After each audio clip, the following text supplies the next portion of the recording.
Right, Year 10, you would have read in the lesson, we've got a bit of a conundrum on our hands. Poor old Waggles, he's gone over to Hawaii, he's lost his board in big surf, and he's seen it floating out to sea, and he has no idea where to look for it. He's distraught, and you need to help him.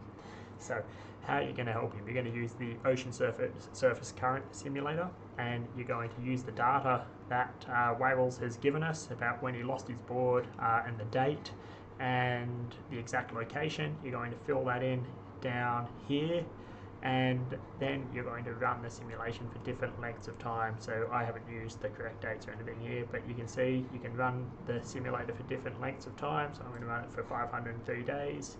I can choose the color that I'm going to run it in, so I might make it yellow, okay, and then I'll say run model.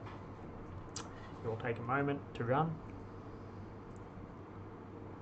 Alright, and that's obviously not long enough. That's not going to help Waggles. He's not going to know where to buy a plane ticket to find his board because it's out in the middle of the ocean. So perhaps I will run it for a bit longer.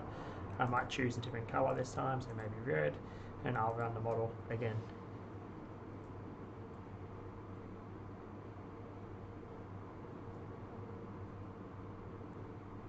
Okay, and you can see it's a little bit better this time. So I can see that maybe if based on this, he might want to go start looking in Japan. You know, maybe buy a plane ticket to Japan and start looking along the coastline in Japan. You never know, you might find it there.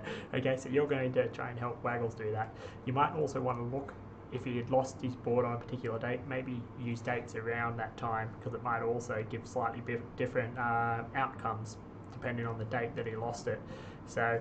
But anyway, you're going to write a quick response to Waggles and trying to help him find his board where he should look. You never know, maybe you'll have to even go over and look in California.